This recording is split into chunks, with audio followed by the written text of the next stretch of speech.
झारखंड विधानसभा का जब पहला झारखंड जब बिहार से अलग हुआ था, तो जो पहले विधानसभा का चुनाव जो 2005 में हुए थे, उस समय का मैं एक कहानी स्टोरी पढ़ रहा था न्यूज़पेपर में और प्रिंट मीडिया में।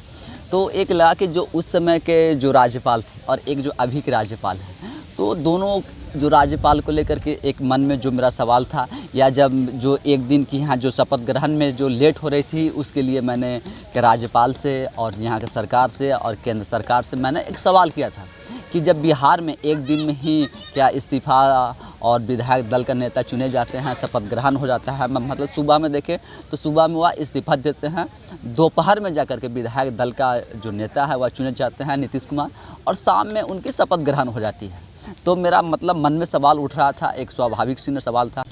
जब बिहार में सब कुछ एक दिन में हो सकता है तो फिर झारखंड में क्यों नहीं हो सकता है? क्योंकि झारखंड में जब रात में जिस दिन 31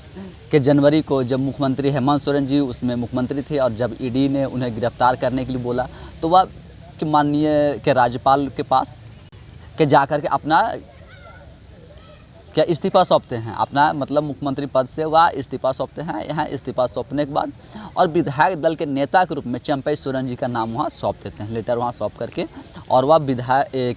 के सरकार बनाने का दावा पेश करते हैं। और वह रात में ही मुख्यमंत्री शपथ के लिए रात का ही समय मांगते हैं कि रात में समय दे दीजिए, हम लोग रात में शपथ ग्रहण कर लेंगे, और चंपई सोरेन जी को मुख्यमंत्री बनाने के लिए वह रात में समय मांगते हैं। लेकिन उस समय एक रात का समय नहीं मिलता, तो हम लोगों ने सब सोच रहे होंगे ठीक है रात है, रात में है ना क्या क्या शपथ ग्रहण होगा, कोई ऐसा तो है नहीं कि ना कुछ ऐसा काम है कि नहीं रात में ही होना ज़रूरी है, ये क्या कल दिन में होंगे। लेकिन जब दिन में भी क्या सरकार जो बनाने का न्योता होता है वह जब महामहिम राज्यपाल द्वारा नहीं दिया गया, तो मैंने एक क्वेश्चन किया था और एक वीडियो भी मैंने उस पर ब्लॉग बनाया था कि जब बिहार में एक दिन में सब चीज़ यानी सुबह इस्तीफ़ा, दोपहर में विधायक दल का नेता और शाम में शपथ ग्रहण जब हो सकता है, तो हमारे झारखंड में क्यों नहीं हो रहा है, और झारखंड में इतनी देरी क्यों की जा रही है, और झारखंड के साथ ऐसा क्यों किया जा रहा है।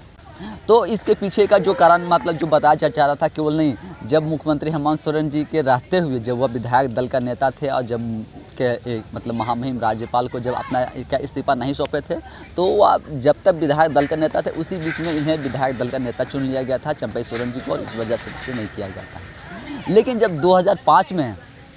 झारखंड का जो पहला विधानसभा का चुनाव होता है बिहार से झारखंड अलग होने के बाद, तो उस समय झारखंड के राज्यपाल थे वह महामहिम के सयाज सिप्ते रजी जी थे, यहाँ के राज्यपाल थे, झारखंड के वह राज्यपाल थे।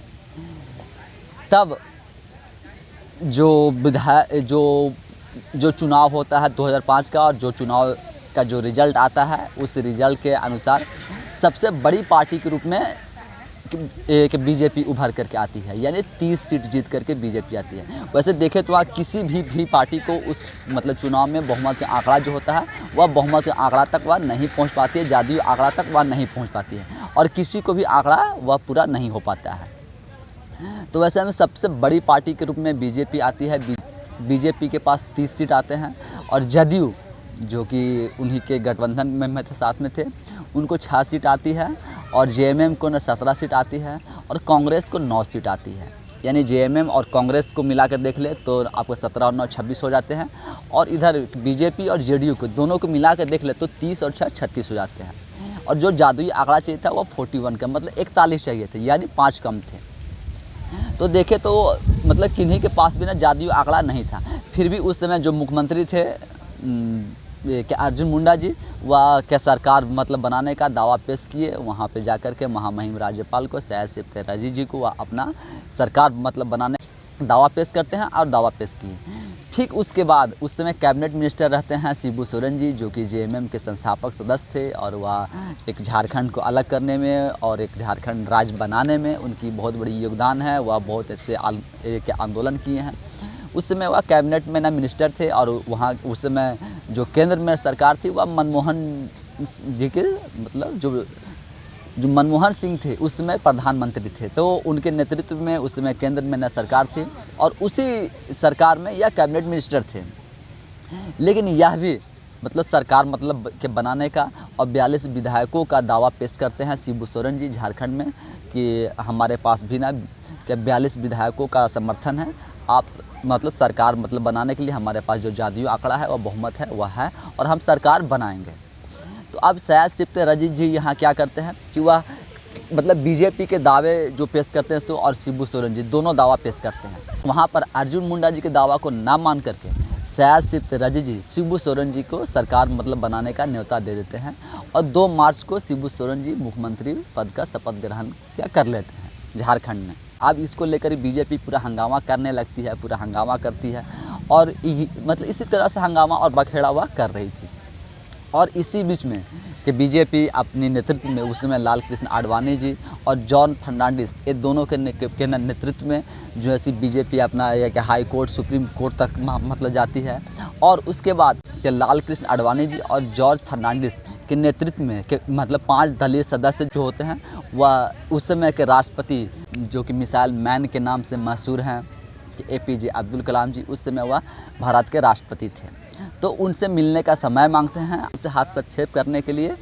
कहते हैं। जब वह मिलने के लिए समय मांगते हैं लाल कृष्ण आडवाणी जी और जॉन फर्नांडिस जी, तो उन्हें राष्ट्रपति भवन में मिलने का समय दिया जाता है। और वहाँ पर जो लाल कृष्ण आडवाणी जी और जॉन फर्नांडिस के नेतृत्व जो झारखंड के सारे विधायक हैं वह परेड करते हैं। मतलब राष्ट्रपति भवन में वहाँ पर ना 42 विधायकों का परेड होता है, मतलब 30 के बीजेपी के, 6 JDU के और इसके अलावा 5 विधायक और एक निर्दलीय विधायक का समर्थन वहाँ दिखाते हैं। और मतलब 42 विधायकों का वहाँ मतलब राष्ट्रपति भवन में ना परेड करवाते हैं और अपना बहुमत मतलब दिखाते हैं। तो APJ अब्दुल कलाम उस समय राष्ट्रपति थे, तो उन्हें इस बात की रोष मतलब होती है। दूसरे दिन ही वह झारखंड के गवर्नर शायद सिप्ते रजीक को तलब करके दिल्ली बुलाते हैं। तो जब उन्हें दिल्ली तलब किया जाता है तो दिल्ली तलब करने के बाद जो इन्हें बहुमत साबित करने का मतलब शिबू सोरेन जी को 21 मार्च तक का बहुमत साबित करने का समय दिया जाता है कि 21 मार्च तक का आप बहुमत साबित कीजिए। मतलब 2 मार्च को वह मुख्यमंत्री पद की शपथ के लेते हैं और 21 मार्च तक के उनको के बहुमत साबित करने के लिए सदन में कहा जाता है। इसी बीच जब वह के राष्ट्रपति जी इनको के गवर्नर को जब क्या मतलब तलब करते हैं तो उसके बाद उस मतलब प्रेशर में आकर के फिर इन्हें जो 21 मार्च तक का जो समय मिला था वह घटा करके और 11 मार्च हो जाता है। मतलब समय की अवधि में घटा दिया जाता है। और इसी बीच लाल कृष्ण आडवाणी जी, जॉन फर्नांडिस जी ये सब सुप्रीम कोर्ट भी न चले जाते हैं। और सुप्रीम कोर्ट जाने के बाद जब मतलब चूँकि देखे तो एक तरह से बहुमत इनके पास में है और लेकिन वहाँ उसमें केंद्र में न सरकार थी इनकी क्या कांग्रेस की, न गठबंधन की न सरकार थी और यहाँ भी न कांग्रेस के था। तो इन लोग चाहते थे उस समय कि बीजेपी का सरकार ना बन करके क्या कांग्रेस की और गठबंधन की JMM की शिबू सोरेन जी की सरकार बन जाए, शिबू सोरेन जी मुख्यमंत्री बने। ठीक जब 11 मार्च को इनके बहुमत साबित करने का समय आता है तो उसके 2 दिन पहले ही यह मतलब एक अपील करते हैं के शिबू सोरेन जी कि सभी विधायक दल राजनीति से ऊपर उठ करके और राज्य हित के लिए और झारखंड के लिए वोट करें और समर्थन दें। लेकिन यह अपील भी जो है उनकी वह कामयाब नहीं होती है और इस अपील का कोई ज़्यादा खास फर्क नहीं पड़ता है, कोई इफेक्ट नहीं पड़ता है। तो मतलब 11 मार्च को इनको बहुमत साबित करना था, उसको साबित करने से ठीक यानी 10 मार्च को ही रात में वह जा कर के इस्तीफ़ा सौंप देते हैं गवर्नर को, मतलब शायद सिप्ते रजीक को,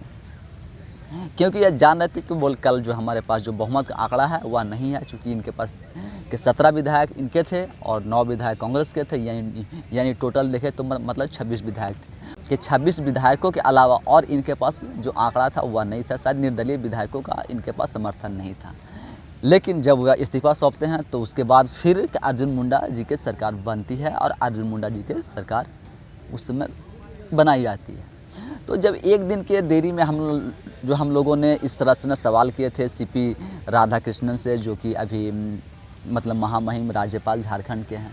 लेकिन उस समय जो शायद सिप्ते रजीक जी हैं वह क्या केंद्र सरकार के इशारे पे या वह नहीं चाहते थे कि भाजपा की न सरकार बने और भाजपा के लोग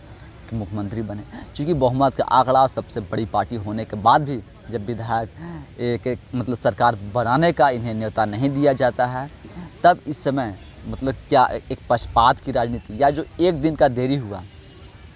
इसको अब ज़्यादा पक्षपात बोलते हैं। मतलब एक दिन की देरी में लोग कह रहे थे कि नहीं केंद्र सरकार या जो यहाँ के राज्यपाल है, या मैं भी ऐसा बोल रहा था, मैं भी क्वेश्चन किया था कि भाई जब बिहार में एक दिन में सारी सरकार, गठबंधन, विधायक दल का या इस्तीफा, शपथ ग्रहण सब हो जा रहा है, तो झारखंड में क्यों नहीं हो रहा है।